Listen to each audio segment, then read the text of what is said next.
It's Friday night, and you know what that means? Sports, and entertainment.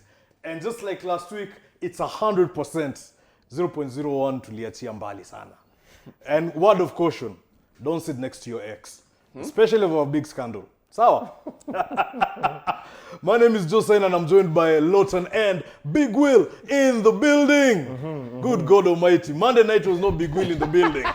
It was a zero in the building.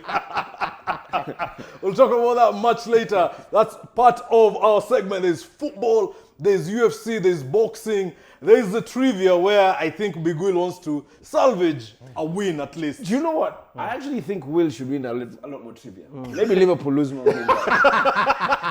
I think that's what I need to do now. Yeah? And we'll also talk about the fixtures tomorrow and across, obviously, there are leagues. This is the score. I'm telling you, it's going to be mortal.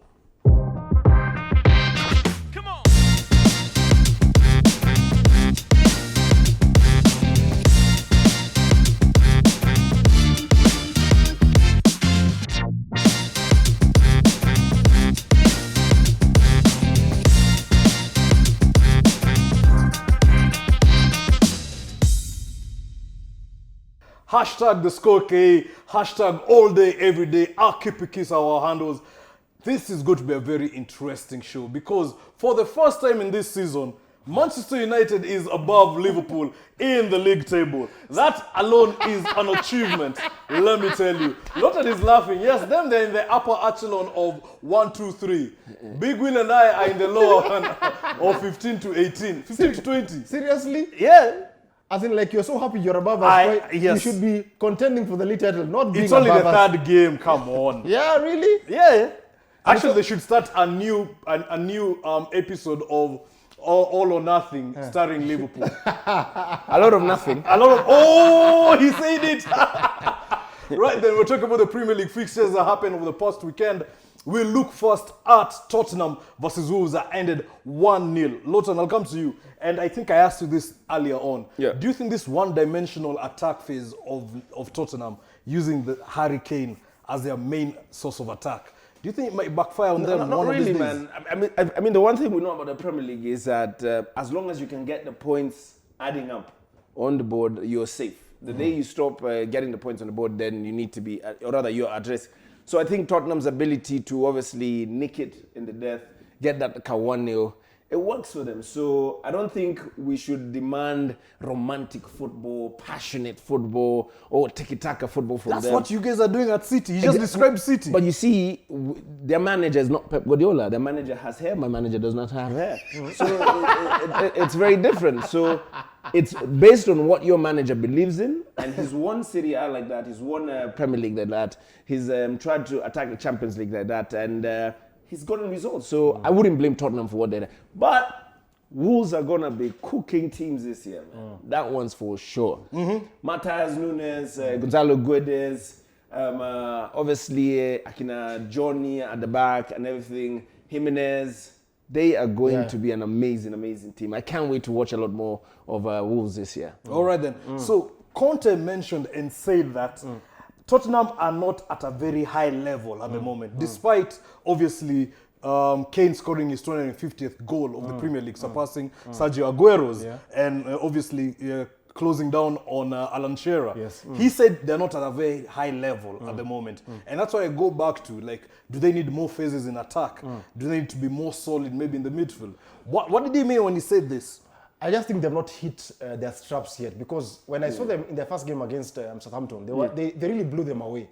Then against Chelsea, they were really underwhelming. How they even got a point like in that game against Chelsea, I don't know. I mean, they had 2 shots on target and 2 goals. Yeah. Against Wolves, of course, are a very tough defensive side to beat them. But you would expect, from an eye test kind of view, that with that firepower which they have of Richarlison, Kane, Son, and Kulusevski, they should be able to score more goals. They only got the one against them from Harry Kane.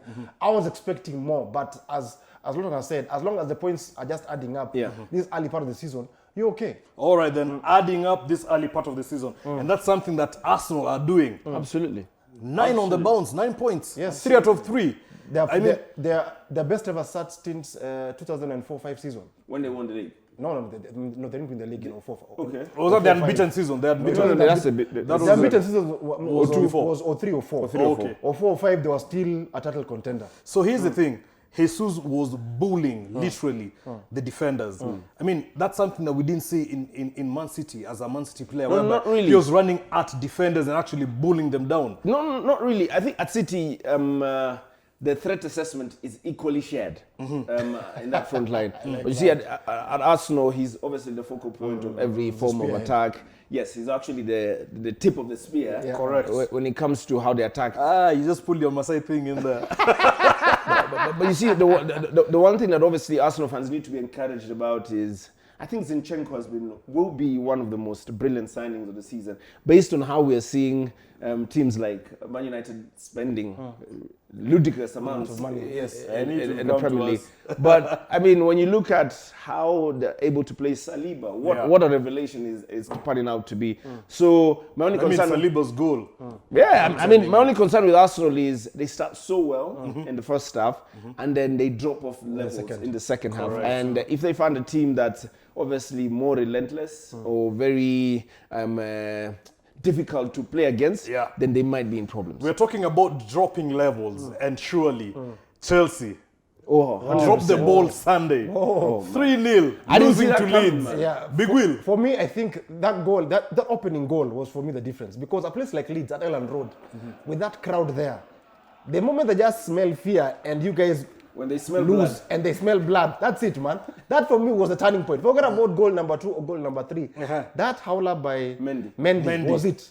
That was just what now set that place on fire. Talking about setting a place on fire.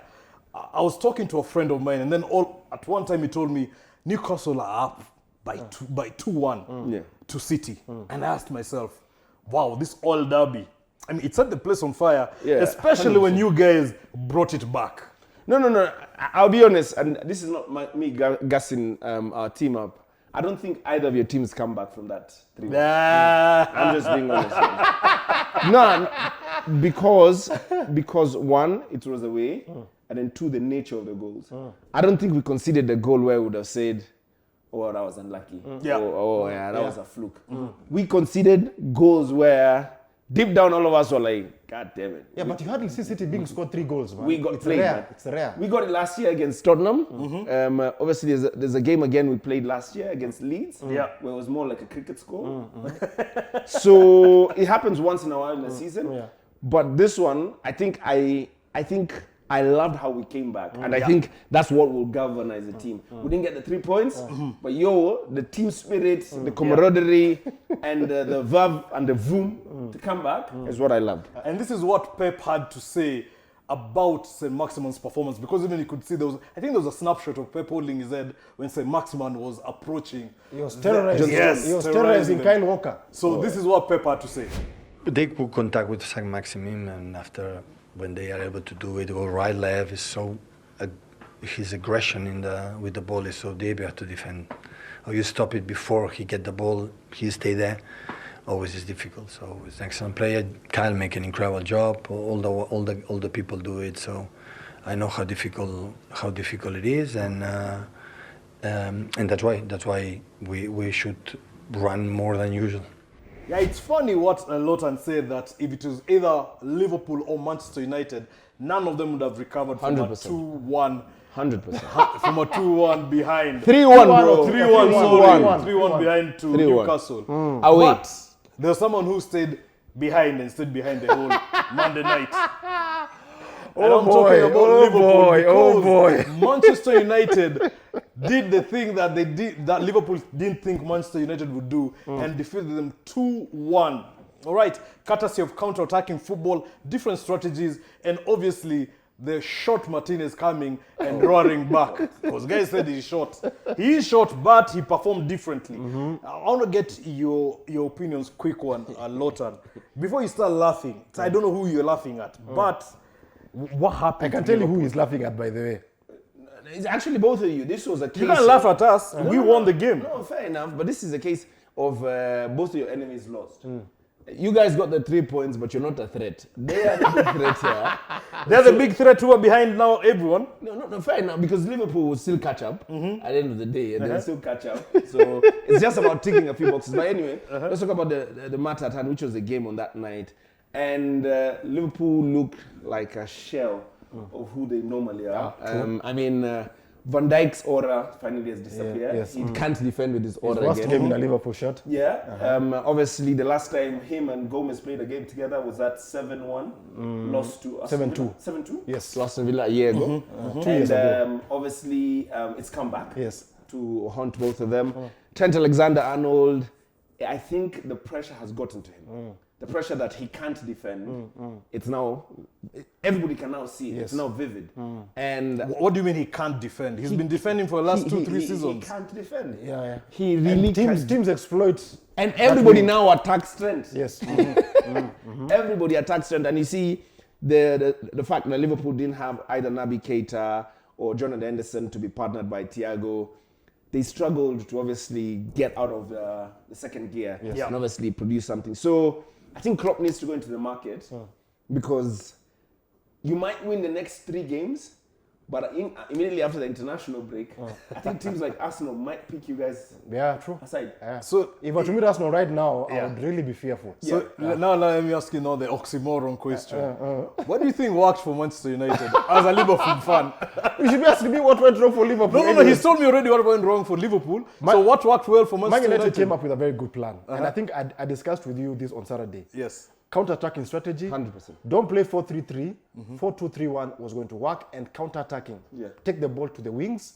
Start with a high tempo and high pace. It's like Liverpool were just picked like from a pub and they're told, oh, you guys are playing Man United. Come and play by the way. There was no intensity, Sunday no football league, urgency. And there's a pattern which I'm seeing at Liverpool where we are conceding goals very early. And you see, what for United was this? They got the goal early. Had Liverpool scored fast, I don't think would have lost that game. But once United got an early goal, they were like, now we have this game in the bag.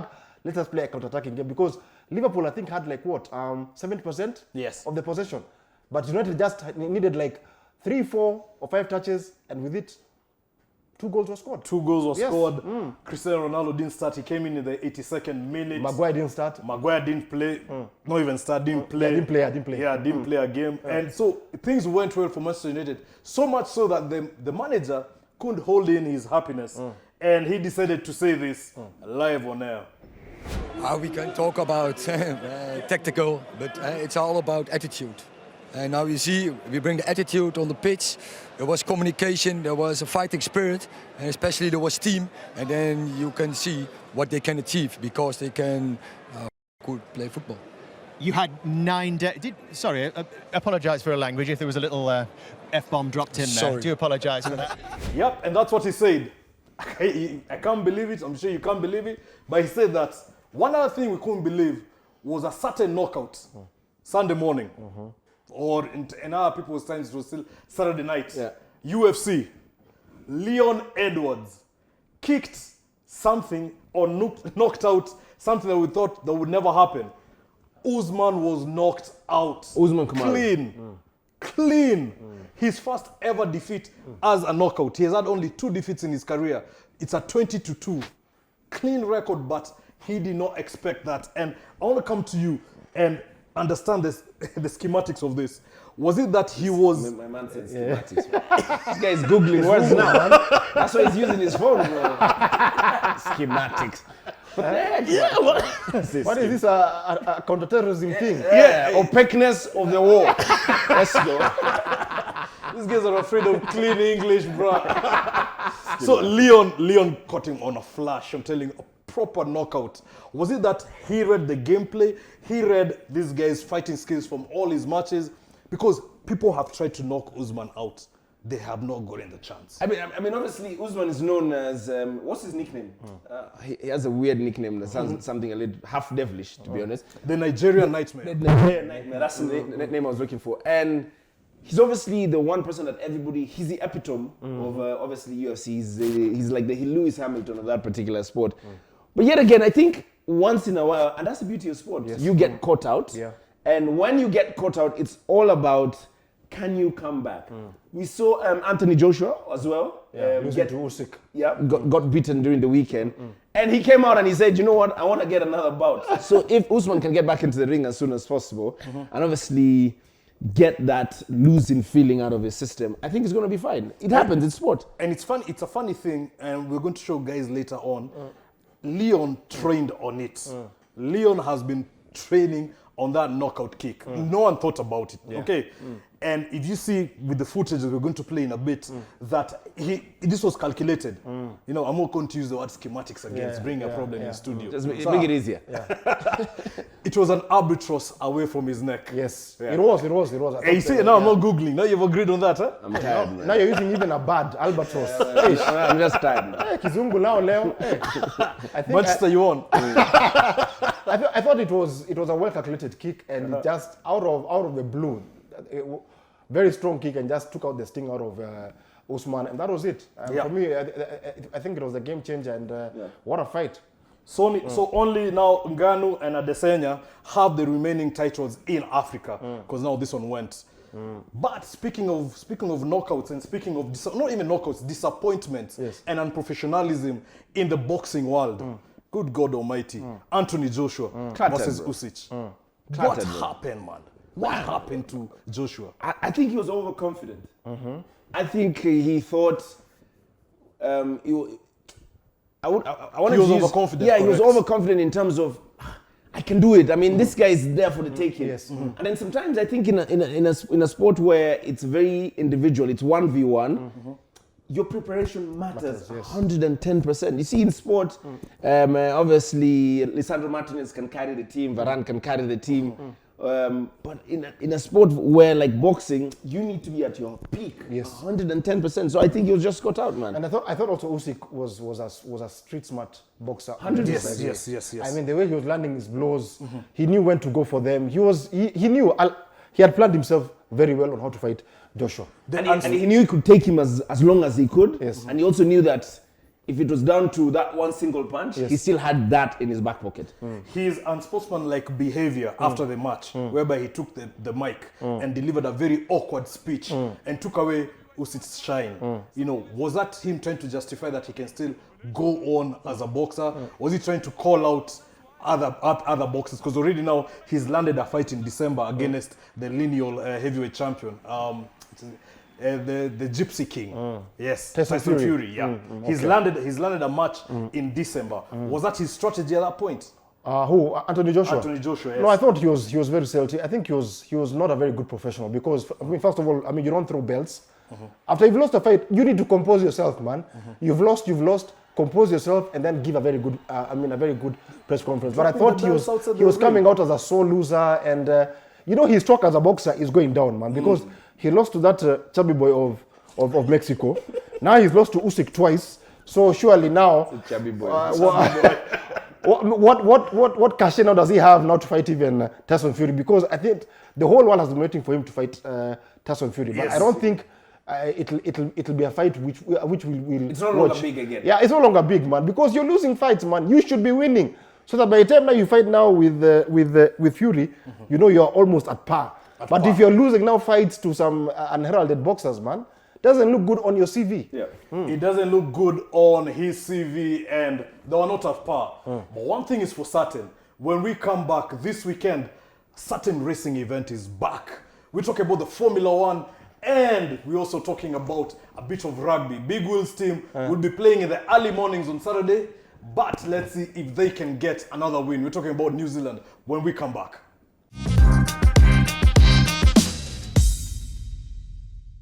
And we're back. Remember, the hashtag is the ScoreKE, hashtag all day, every day, at Keep It Kiss are our handles. My name is Joe Saina. I'm joined by Lotan and Big Will in the building. He was not there Monday night, but we will forgive him. You're in the parking lot. Really? Monday night. Your first win after 5 years, right? What? After 5 years. What? Your first win. It's still a win. Why you salty? I'm not salty. I'm just telling you, by the way. Just shake his hand, man. You just complained about Anthony Joshua. Shake his hand. Just take the L and move on, man. So we're talking about the return of Formula One with the Belgian Grand Prix this weekend. Big Will. Yes. Practice Practice is on today, actually. No? Yes, yes. Yeah, it's on yes. today. It's on today. And then qualifying tomorrow, qualifying, and then the race on Sunday. How do you feel about Formula 1 getting back? Happy, man. At least it can take off the gloss of Liverpool losing so far this week. So really looking forward to F1 after the summer break. It's been it's been one-sided. I mean, Max Verstappen has been good. He's been efficient. He's been consistent. And like Ferrari, who've been having issues of reliability, poor strategy. So let's wait and see how this second half of the season will pan out. I mean, Mercedes win a race. I mean, Lewis Hamilton, the last 2 races has looked very good. Yes. And there might be some few technical changes with the cars, especially as they try and reduce the bouncing or or the porpoising. Yeah. So this second half of the season is going to be interesting because, from this weekend in Belgium, we go to the Dutch Grand Prix and then we go to Italy. So 3 races back to back to back. Back to back. Yes. Good stuff, good stuff. We're talking about also a disappointment in terms of Ricardo, and you mentioned it, Lotan. What's happening? Obviously, let me be honest. Yeah. I'm one of the guys that came a little bit late into the Formula 1 scene. And, You're catching up quite fast. No, and he was the face of Drive to Survive. Yes. You know the first season. Yes. So I always thought that Daniel Ricciardo is the ish. Yes. I'm looking at him, man. I mean, ability. I'm a hype near Cristiano. Whoa! Ability near Rashford. So Ability near Milner. let's say Milner. I'll take Milner for today. So Big Will, Yes. if you look at the rank, we have Verstappen, Leclerc, Perez, 1, 2, 3. Yes. Then we have Russell, Sainz, Hamilton, 4, 5, 6. Norris at 7, Ocon at 8, Ocon, sorry, 9, Bottas, and 10, Alonso.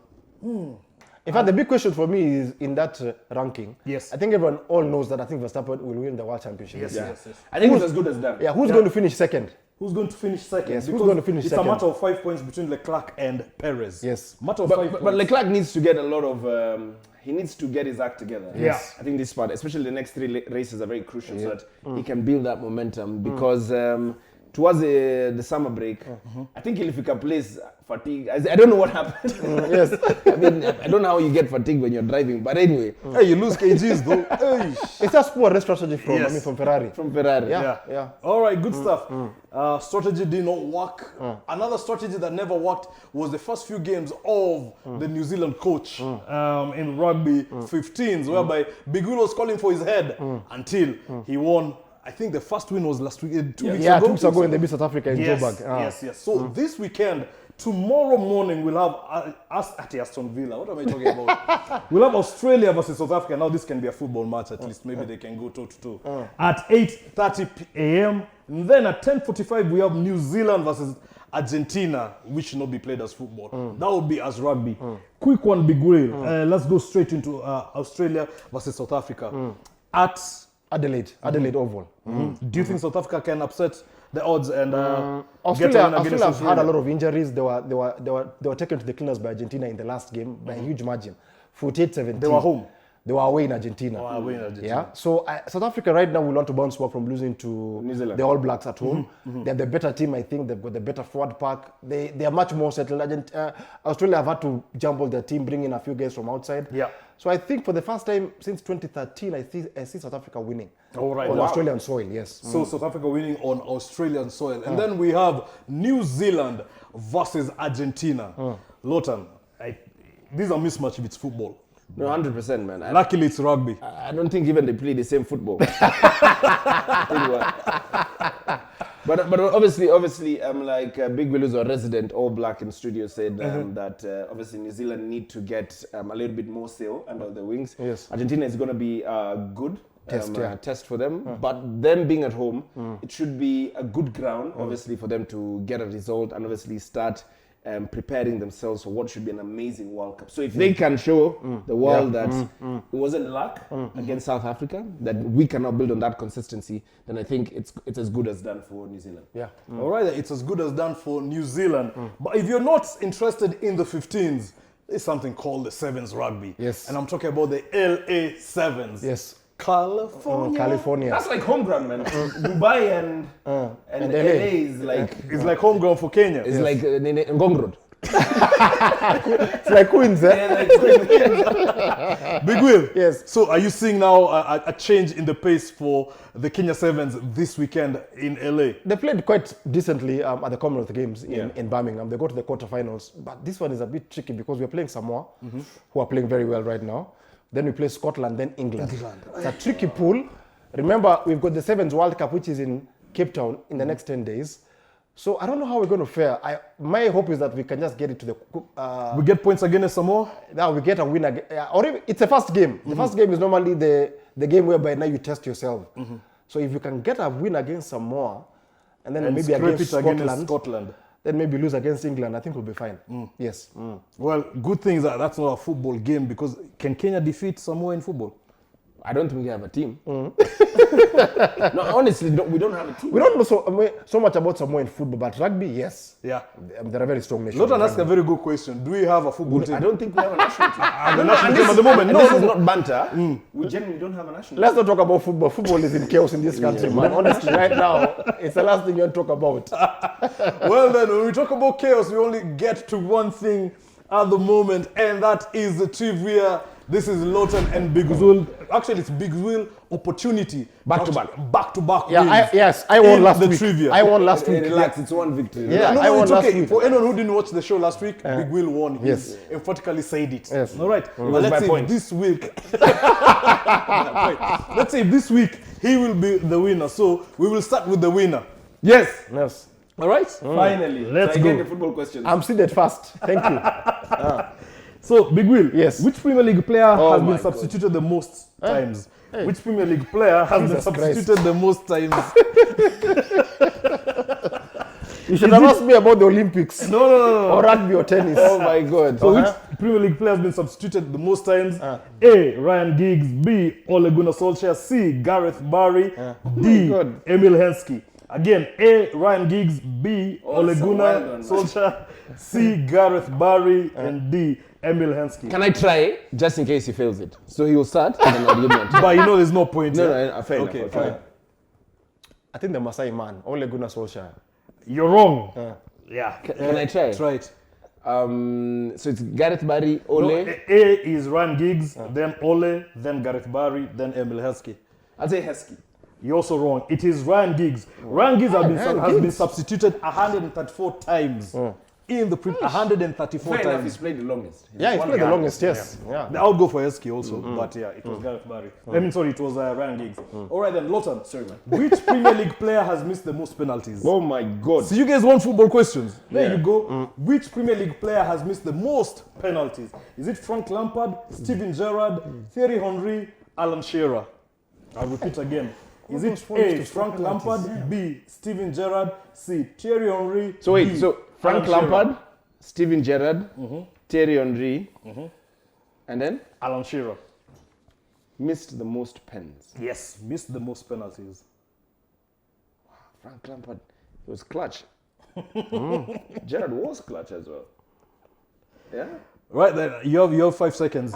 I'll go with Wild Alan Shearer, man. Correct. It was Alan Oh my God! Correct. It was Alan Shearer. Alan Shearer has missed a total of 11 penalties. In fairness, however, he scored the most also, 56. Yeah. At least I know, I would have heard about Gerrard, I would have heard about Lampard. Henry, I could just remember that one against when they were trying to something down with Pires. Yes, Pires, yes. So that's yes. the only thing that came to my mind. All right then. Big Will. Yes. Let's go to another favorite sport of yours. In professional basketball, how high is the loop from the ground? In professional basketball, how high is the hoop, from the ground? Is it 9.5 feet? Is it 10 feet? Is it 11 feet? Or is it 9 feet? So what? In professional basketball, how high is the hoop from the ground? Sawa? The hoop. Is it A, 9.5 feet, B, 10 feet, C, 11 feet, D, 9 feet? I think it's 10 feet. Correct, it is 10 feet. Yes. This is the one. This is the one now. You see how Lotan goes all mental and asking some questions. This is the one. Yes.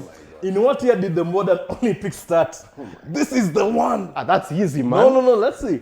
In what year did the modern Olympics start? Is it 1896? I hate Olympic questions. Is it 1888? Is it 1900?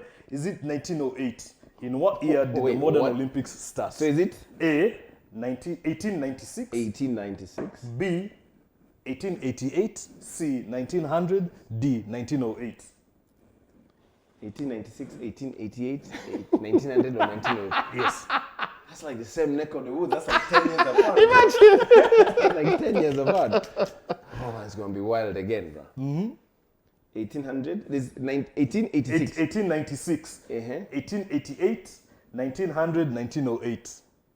I'm going to guess it, man. 1896. Correct. The first modern Olympics was held in Athens in 1896. Yes. How you get these Olympic questions and somehow you gas no through them? I have no idea. This guy is flexing on another level. All right then, Big Will. Yes. How many Grand Slams has Serena Williams won? How many Grand Slams has Serena Williams won? Is it A, 25, B, 18, C, 23, D, 16? 23. Correct. I watched him say it before even the question was said. I was like, how do you know? I would have said 9 or something. Wow. Hey, okay, Jeff. The producer, man. He's done it for you. How is this even a question, though? Listen, you guys... I hope this is it. So let me just go for it. There's no need to rig this guy. No, it's not about rigging. No, it's a producer. Let's go. The servers are open. Listen to this. Which Swedish player has a clause in his contract banning him from going to space? Zlatan. Have you heard the question, bro? Because I haven't even given you the choices. I've heard something like that before. Which Swedish player has a clause in his contract banning him from going to space? Is it A, Robin Olsen, B, Marcus Berg, C, Pierre Bergson, and D, Stefan Schwartz? There's Zlatan. No, Right, there's no Zlatan. Let's start again. Robin Olsen, Marcus Berg, Marcus Berg. Pierre Bergson, and then we have Stefan Schwarz. I don't know the last 3, bro. I don't even know what teams they play for. I'll go with A, man. You'll go with who? A. You are wrong, and you just made Big Will win this. The answer is Stefan Schwarz. When joining Sunderland in 1999, the club famously inserted a clause stating that his contract would be invalid if he were to travel into space, after discovering that the player had a desire to take the commercial flight into space. Hey. No, fair enough, man. I don't blame you. Nah. This is where you put your hands up to the producer, bro. That last question. No, but it's 2-2, right? It's 2-2, yes. It's 2-2. It's 2-2. What do you mean it's 2-2? It's 2-2. Yeah, he got 2 questions right. I got 2 questions right. I thought you got 3 right. No. I should not rig him in. You see? I told you guys this thing has been planned. As a question, Bukati. No, it's okay. When we come back from the break, we'll have a tiebreaker question. Okay? Tiebreaker question whereby we get to know who's the winner of this trivia once and for all today. Okay? When we come back.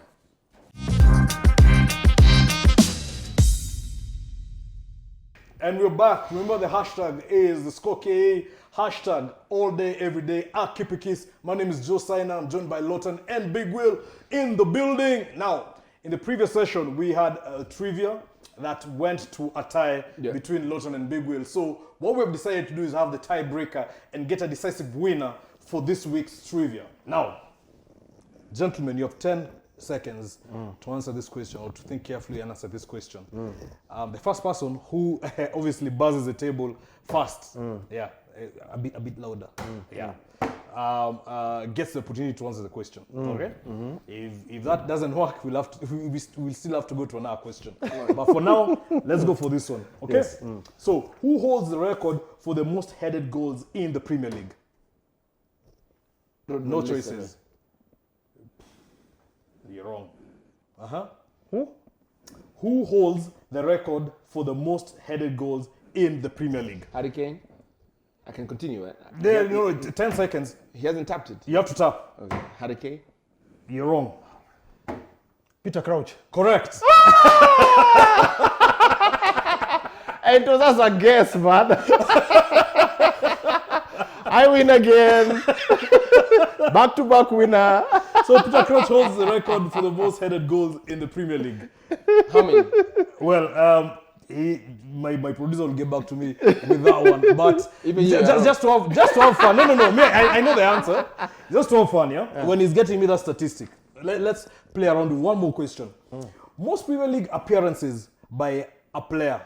Gareth Bale. No. Most Premier League club appearances. Club appearance. Yeah, like you've played for multiple clubs in the Premier League. The highest played multiple club player in the Premier League. Phrase that question again. So basically, name me the player who has played in the most Premier League clubs. He's played for multiple Premier League clubs. Yes. So not in terms of appearances. No. Multiple. So your first choice is Emil Heskey. Second choice is David James. The third choice is Marcus Bent. And fourth choice is Nicolas Anelka. I'd say Heskey, bro, because Anelka is Arsenal, Liverpool. and City. Big Will, what will be your choice? James would be. Marcus Bent? Marcus Bent. Yeah. It is 8 Premier League. Yeah, because I'm trying to imagine. Yeah. Marcus Bent. Heskey has how many? Heskey has Leicester, Liverpool. Leicester, Liverpool, Which other team did he play for? Leeds. All right. No, he didn't play for Leeds. Oh, interesting. So, and also for Peter Crouch's record for the most headed goals are 53. 53. Good. All right. hell a lot of Good stuff. So, congratulations, Big Will. Yes. So, Back to back. The please. audience knows that was luck. We've never done this before. We're tapping tables now. hold up. Hey, tapping tables the now, good bro. thing, I'll make sure we get buzzers next time. Okay. Today was just, we had to tap it. Show me the constitution of this show where it says you tap tables. Well, it's either you tap in or you tap out. And he hasn't even tapped it. He just said crouch. No, I tapped it. No, I you did. tapped. I did. Yeah. Supreme Court Manenos. All right then. So, with all that excitement, let's look at the fixtures for Saturday and Sunday in the Premier League. I was saying earlier that it's so unfair that on Saturday you get all the top 4, top 5 teams playing in that single day. Then on Sunday you don't get, you only get what, a marquee fixture, Nottingham Forest maybe versus Tottenham at 6:30. So let's run quickly through these fixtures. Big Will. Yes. Early kickoff, Southampton versus Manchester United. How do you see this game going in terms of a prediction? This has a draw engine all over it. Oh, wow. You're not seeing United nicking it? No. All right, so you go for what, a 1-1, 2-2. 2-2 draw. Lotan, what is your I think prediction for that United game? get 2-0 win. 2-0 win for Simple, Manchester yeah. United. I think you guys are back. And then let's go to the 5 p.m. fixtures. First of all, we have Brentford versus Everton. How are you seeing that game, Lotan? Brentford, Everton. Everton really need to get 3 points for survival. Away at Brentford is not going to be easy. going to be hard. But I think Brentford will win this one, man. 2-1. So Yeah. 2-1 to Brentford. Big Will? Yeah, Brentford to win. Brentford to win. Yeah. All right then. And then we just start from you. Brighton versus Leeds, also at 5 p.m. Well, that's a good game. Two teams are unbeaten, man. And two teams that are playing really well now. Yeah, good football. Yeah. I'd say a draw. You'd say a draw. A 1-1 draw. Yeah. All right, Big Will? I'd also go for a draw. A draw, okay. Then we have Chelsea versus Leicester City, also at 5 p.m. Chelsea versus Leicester. Come on, man. Chelsea versus Leicester. I mean, Chelsea pulled a howl of a weekend, man. And Leicester is not like they're playing an all I'd go for a draw. A draw. All right. A 1-1 or 2-2. 1-1 or 1-1 or 2-2 draw. I would go for a slim Chelsea win. Slim Chelsea win. You're talking about 1-0? Yeah, 2-1? 2-1, yeah. 2-1 for Chelscy. Okay then. And then we have Liverpool versus Bournemouth. A must win. Friends of Bournemouth, how you doing? What's the name of that guy? Scott Parker. Yeah, Scott Parker is the coach. Drip is eternal. Looks good, bro. So, let me go straight to you. Oh, Liverpool's gonna clatter into this team, man. As in like a 3-0. So, what? 3-0. Yeah. Big Will? Are your boys back? 3-0. No. Is Nunes back? No, Nunes is still suspended. Still suspended. Yes. So you'll have who do you have back for that game? Nobody. The same team we played against United. Fabinho at least will start. Yeah, Fabinho will start. Okay. Then. And then let's go to the defending champions, Manchester City versus Crystal Palace. 2-1. 2-1 Yeah. at the Etihad. Big Will? Yeah, City to win, but I think they'll concede. I think 3-1 for City. All right then. Yeah. And then the late kickoff at 7:30 p.m. we have a London derby again. Arsenal versus Fulham. Oh man, Fulham are beautiful. Marco Silva is playing good games. Yeah. Good football. But Arsenal at home, it might be difficult for Fulham. It might just be difficult. So I'd go with, but I think Arsenal might concede. So I'd go like a 3-1 for Arsenal. 3-1 for Arsenal? Me, I go for 3-2. 3-2 to Arsenal. All right then. Then let's go to the Sunday fixtures, which are not that mouth-watering, but Yeah, Aston Villa versus West Ham at 4 p.m. Two teams who are struggling. Yes. I mean, what happened to Gerrard's team? I don't know. West Ham are trying to get Paqueta. Paqueta. Yeah, Lucas Paqueta. They put a bid, 35 mil. Yeah, but it was rejected. It was rejected. I think I don't think Lyon sell for less than 60, 70. Eish. Wow. All right, then. So let's go to the prediction. Villa, this has probably one of them getting a point or the 3 points. I think West Ham have more than enough. Aston Villa just look out of it, man. So West Ham to win away. Yeah. All right then. What do you think? Draw. A draw. You think a draw in this Yeah, game? I think a draw in this game. All right then. Also at 4 1-1. p.m. we have Wolves versus Newcastle. Listen, if you want to watch a game, this is the game. This is the game, eh? This is the game. Wolves versus Newcastle. 4 p.m. In What that, do you- game, yeah. that kid is going to play for this one? Which one? The Nunes. No, the striker, Newcastle. What's his name? Isaac. I don't know if he'll have No, registered by that time. Isaac, you mean? If Yeah. he doesn't play this game, then I think he plays against Liverpool in midweek next week. All right then. So what are the predictions for that game? Oh man, it's a draw, man. An entertaining. An 1-1. entertaining draw. No, me I see 1-1. Newcastle winning. I mean, You see 1-1. Newcastle I winning? see Newcastle winning. They've got the firepower. I mean, if you've drawn with City 3-3, surely if But you that's carry, not how the Premier League works. I know, but the momentum should carry. Fulham them through. drew with Liverpool, couldn't get it. Yeah, but Fulham beat Brentford. Yeah, And but Brentford beat these guys 4-0. Gentlemen, what predictions have we agreed for the Wolves versus Newcastle game? I see Newcastle winning this I one. say 1-1. I see 1-1. Newcastle winning 2-1. 2-1. Yes. All right then. And then let's go to the final fixture, which is Nottingham Forest versus Tottenham at 6:30 p.m. Nottingham win this game. What? Yeah. Nottingham are clapping. Yeah, Tottenham. one lucky one, man. Let me tell you, there's a kid. What's the name of the keeper? Dean Henderson? Yeah. What a guy, man. I mean, leaving United was probably the best thing he's ever done. He knew he'd come after us. No, 100%, man. And your predictions for this game? Me, I'm seeing a draw here. You see a draw here. Yeah. 2-2. All right then. So there you go. Those are the predictions. Those are the games for the weekend. It has been an exciting show. I'm telling you, man. Big Will has gotten another win in the trivia. Congratulations, Big Will. Yes. All right. All these Olympic questions and tapping of balls. Olympic questions. Give me good questions, man. This has been the score. My name is Joe Saina and I've been joined by Lotan and Big Will in the building. Remember the hashtag is the ScoreKE, hashtag all day, every day at Keep It Kiss, our handles. And you know what? Stay tuned for an entertaining weekend of football, rugby, and Formula One. And if you're a United fan, good times ahead, man. Good times ahead. See you soon.